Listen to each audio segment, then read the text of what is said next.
Dr. Ondrej Mitaš. Welcome to the Science of Traveling Well. Let's travel someplace new together.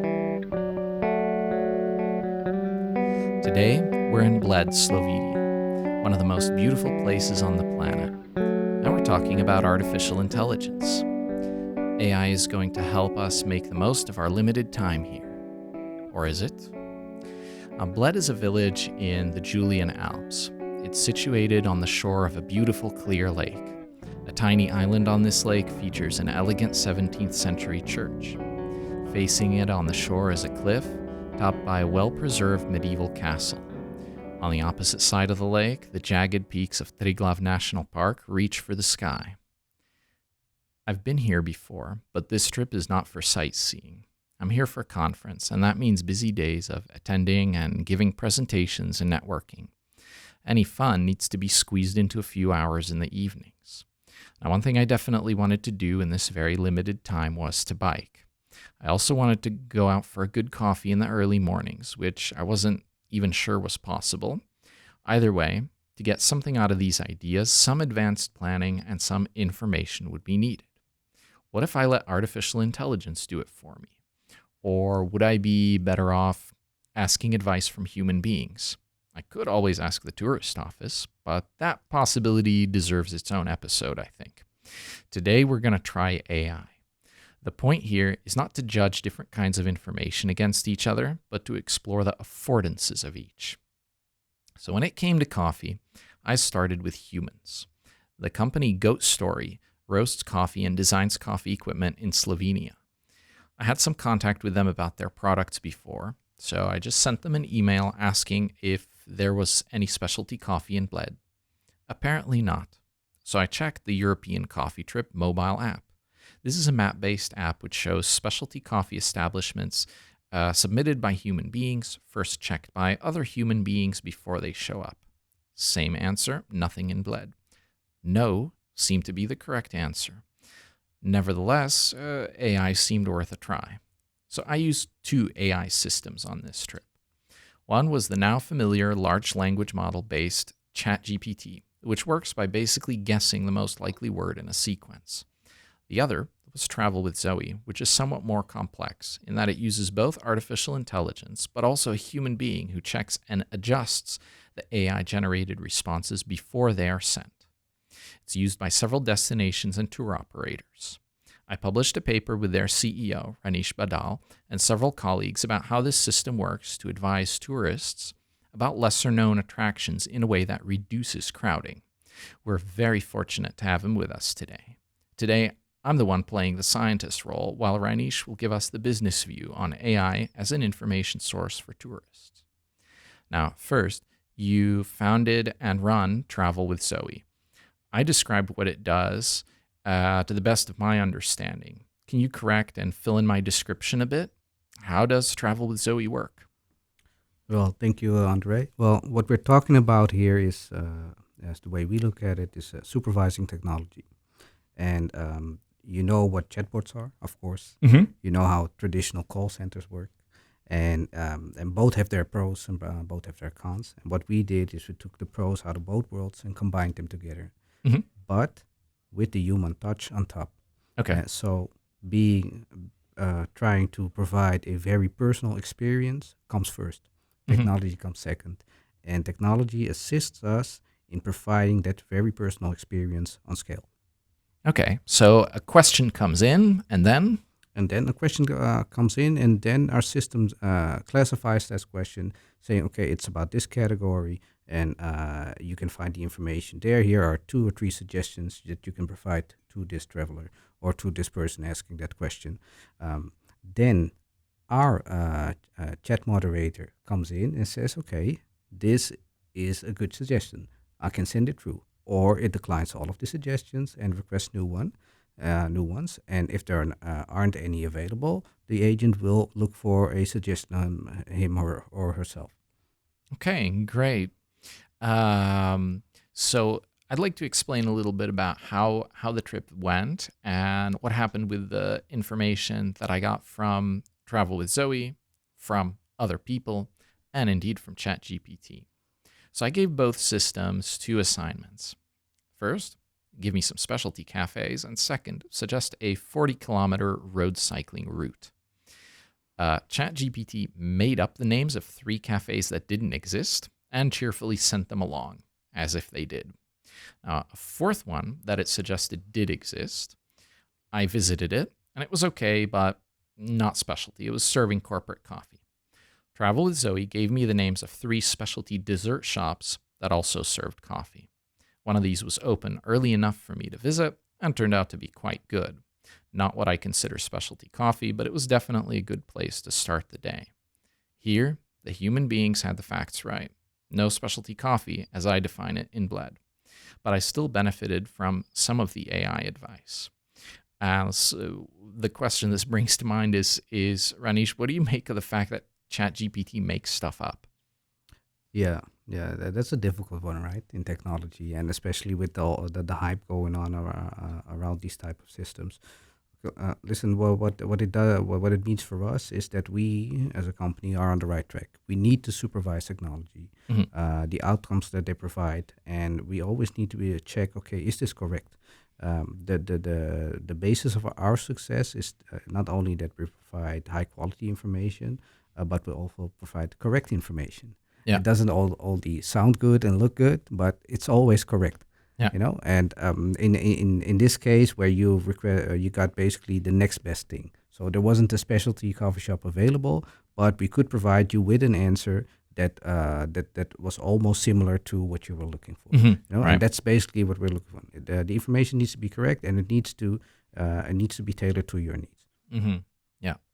And what would you describe the kind of function of the human layer in Travel with Zoey besides checking the correctness of the information? Because especially compared to kind of ChatGPT's epic fail here, that's pretty easy to understand. Yeah, that person needs to check if that actually exists. And right now, that system being based on kind of which word comes next, it's really not made with a kind of framework for correctness. And a human being obviously is. But what else does the human layer add? Well, first of all, it starts with having the content at hand, right? So what we did, we curated the content ourselves from different sources, and also checked in multiple sources, is this information correct? After that, we looked up, we tried to find out, what is the way to bring information to customers? How can we make it empathic? How can we make it personal? How can we make it tailored to someone's needs? And how can we make sure that someone is really happy with the information that they get from us? And now we created a little model around it with standard introductions. The body needs to be filled out like this. The outro needs to be filled out like this.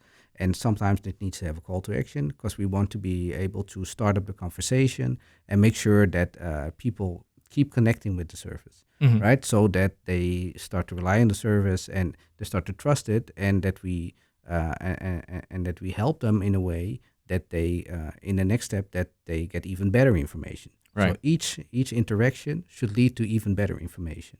So, and the role of the human is to facilitate that. Giving them the best information they can in the most personal way that we can. Okay, great.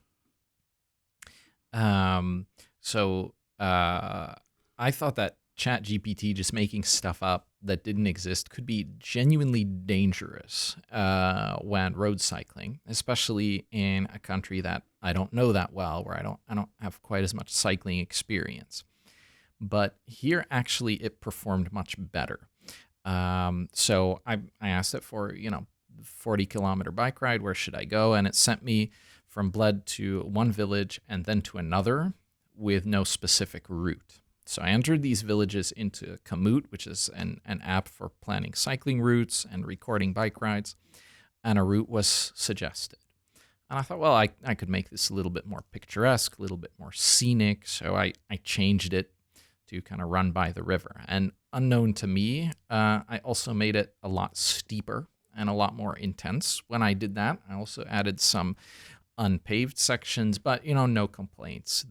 It turned out to be a really beautiful ride. It was the right distance, and only a few kilometers were unpaved. Now, Zoey went a step further in providing a GPS track for a specific bike route. It went the opposite direction in the vertiginous mountainsides of the Triglav National Park. The thing is, these are some serious mountains. So the route, which I have no doubt was really beautiful, not just the little part I did at the beginning, but the whole thing. But the whole thing featured 1,200 meters of climbing over 40 kilometers. If you do the math, at my level of fitness, I would have been busy with that route all day, crawling up tremendously steep gradients at roughly walking speed. So that's how we kind of started out. We did that for about 8 kilometers. And at that point, the road turned into a hiking trail, and we're like, okay, this is a really handy place to stop, taking a fantastic view. And at that point, we descended down again and returned to Bled for dinner. So I would say that as a whole, the advice was pretty good. And with the help of AI, I had better coffee experiences and cycling experiences than if I just kind of started off in a direction and gone totally uninformed. I do believe the advice of both systems would have been better if I'd been more specific in my requests. And Rajneesh, I'm wondering if you agree with that, and if so, if a person is using one of these systems or some other system, if you have advice on how to be more specific. Yeah, it's a good one. It's also a difficult one, right? Because can you expect from a traveler to ask the right questions every time? And to be honest, in my opinion, the system should be able to help you with those questions. Mm-hmm. The system should have asked you follow-up questions. Hey, what is the length of time you would like to go on a trip? What is your level of fitness? Are you intermediate? Are you are you beginner? Are you an expert? Those kind of type of questions help to provide the right information to the right person. I think we could have done a better job in that part. It also helps to let's call it educate the traveler beforehand. Hey, if you're specific with your questions, for example, tell the system that you want to this, that, and that, the length of the trip, etc., then you will get better outcomes. If you prepare the traveler for that, you will also get better outcomes. It also so it works both ways. Yeah, It's not only telling the traveler, yeah, you should have asked better questions. No, but also encouraging them to ask better questions. And also tell the system, okay, but if this is too broad, make it more specific. Mm-hmm. Yeah. Before you said that, I never really thought about it, but ChatGPT is kind of like the shirt that says, beer doesn't ask dumb questions, beer understands. This is like ChatGPT, Exactly. right? Yeah, exactly. It doesn't ask questions, it just understands. Yeah, exactly. And that's what the send human you layer does. The human layer should be able not only to say, okay, but this is what you asked, so this is what I give you. No, to also determine context. Mm-hmm. And also determine whether, okay, but is this the context this traveler is in at the moment, Right? And make sure that we keep asking, okay, the right question to get to the right context. So what I'm curious about is how you see the balance of information that we get for our vacations between human and AI sources now. So if someone's just kind of going into their next vacation, what would you advise them to rely on? And how do you think this will change in the next few years, if it will change? Yeah, well, the thing is, if you go back a number of years, some people bought Lonely Planets to get their travel information, and some people didn't do anything. They just went to the destination and they look and they asked themselves, okay, what I'm doing here. And somewhere in the middle were people that were asking their friends and family acquaintances, hey, you went to the destination. What do you think about it? Where should I go? Right. So those basically the categories that I think in. And to be honest, I don't think that process has changed. Mm-hmm. Only the source, the form of the source. The Mm-hmm. Lonely Planet is now in a virtual environment. Google is now ChatGPT. So I do believe there are certain type of people that look in different ways for information. Mm-hmm. And whatever is at hand at the moment and what is the hype at the moment, they will probably start using to get to the information where they want to come to. And I do believe that systems like ChatGPT or ourselves will become much more advanced in providing the right information at the right time, because eventually the traveler just wants to have a great holiday.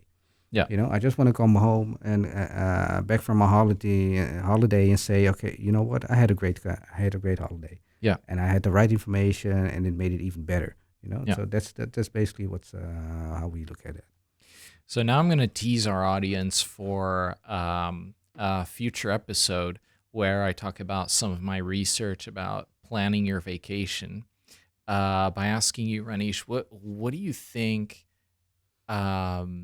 is best for people to do if they're aware of these kind of personality differences? That some people like to go in unplanned, some people like to have the kind of received best source. What does society think is the best for kind of conscientiously planning the vacation?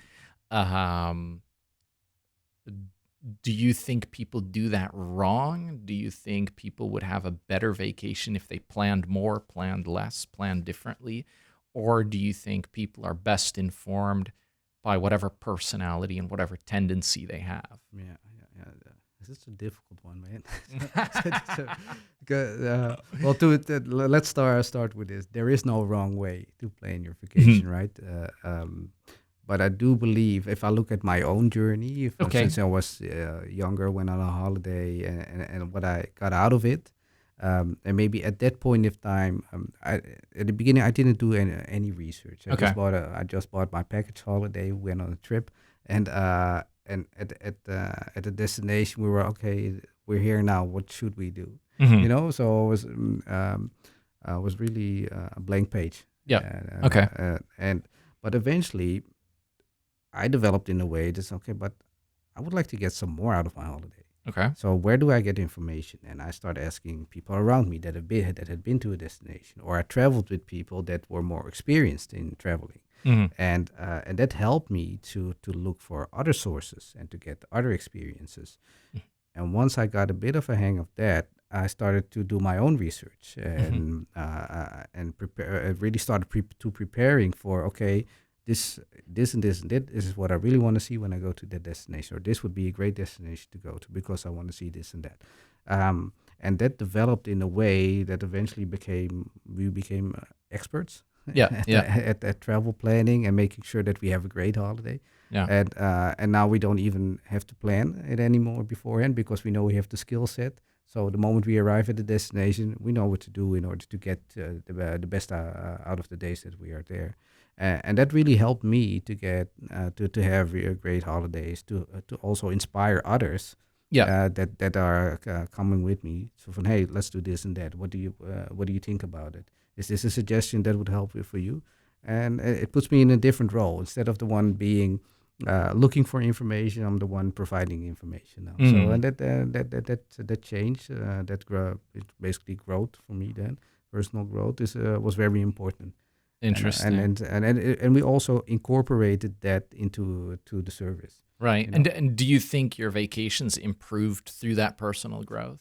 Yeah, definitely. Okay. Definitely. Well, because if I look back, what I found out for myself is in every stage of your growth of your life, you have different needs. Yeah, and that's also true. Yeah, and some of them you can fulfill by traveling. Some of them you cannot. But when it comes to traveling, it feels the same way. Different needs in different phases. And sometimes you need to run into a holiday that you said, okay, I paid this much money and this was my experience. Never again. And that also helps you to go through the next phase and to look for better experiences. Sure, learning what you don't like. Exactly. Yeah.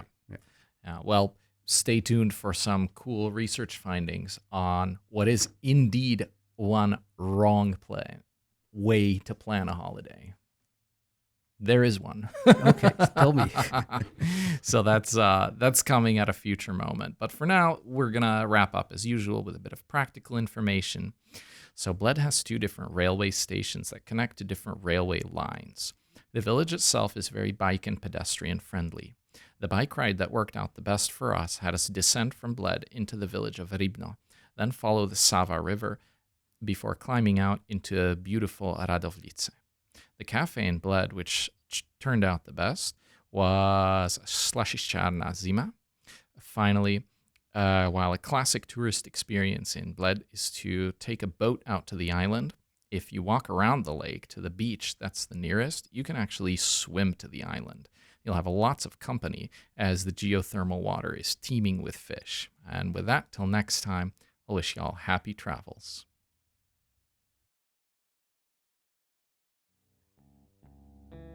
The Science of Traveling Well was initiated partly thanks to an HBO postdoc grant of the Regieorgaan Stichting Innovatie Alliantie of the Dutch government.